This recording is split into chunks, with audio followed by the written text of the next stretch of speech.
Hi, I'm Dr. Leong from Alpha IVF. Today I'll talk a little bit about causes of recurrent miscarriages and how we can help to minimize these problems in IVF. Now, there are many causes of recurrent miscarriages, commonest being that the embryo has a normal chromosome, we call chromosomal accidents. When an embryo is formed, it takes 50% of its DNA material from the father and another 50% DNA material from the mother. Now, during the combination of these DNA materials during fertilization, accidents can occur in terms of DNA material being assimilated together.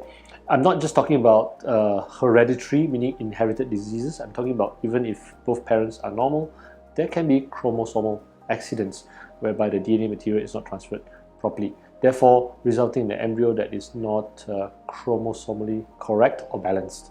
In such cases, miscarriages can occur. In fact, almost 40 to 50% of all miscarriages is because of chromosomal anomalies or chromosomal problems within the embryo. IVF with PGS or pre-implantation genetic screening can minimize miscarriages because of that factor.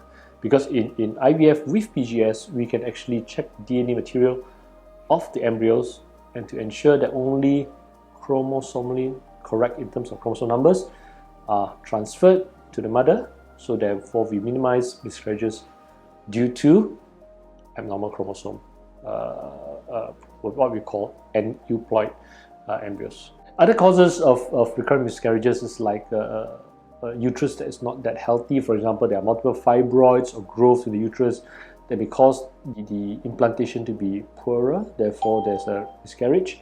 Or there may be multiple polyps in the uterus, the uterine cavity, that causes implantation failure. Now, in those cases, your good doctor, your good obstetrician gynecologist will be able to detect them from the pelvic ultrasound, and probably surgical or operational correction is required to correct the uterus before proper pregnancy and implantation can occur, therefore reducing the risk of recurrent miscarriages.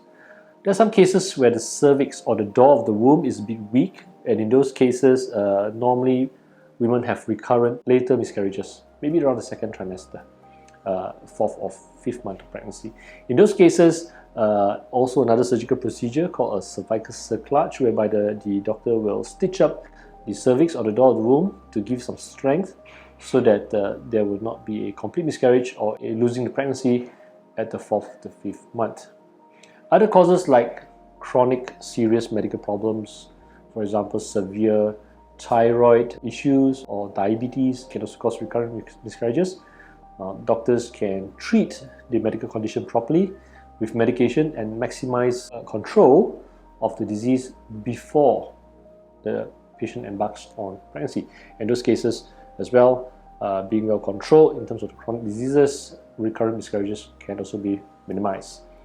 Other small points, small factors like conditions called thrombophilias, where there are easy clotting, women has easy clotting potential, can also cause recurrent miscarriages. In those cases, the doctors can give blood thinners, either injectables or oral, during the pregnancy to minimize miscarriages.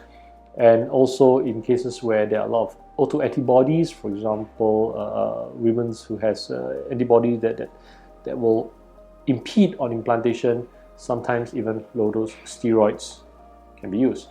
Of course, a healthy lifestyle will also ensure that the risk of recurrent miscarriages are lower. For example, if there's heavy smoking or heavy alcohol abuse or illicit drug use, those cases can cause miscarriages as well. So a change of the lifestyle is required. Infections, pelvic organ infections, vaginal infections can also cause recurrent miscarriages.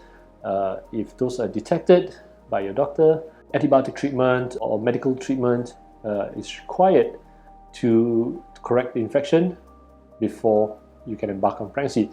And in severe cases of infection whereby there's condition where the tubes are affected, whereby the tubes are swollen, where we call hydrosalpinx. In those cases, probably a surgery, a laparoscopic surgery to remove the tubes can help improve implantation and reduce miscarriages.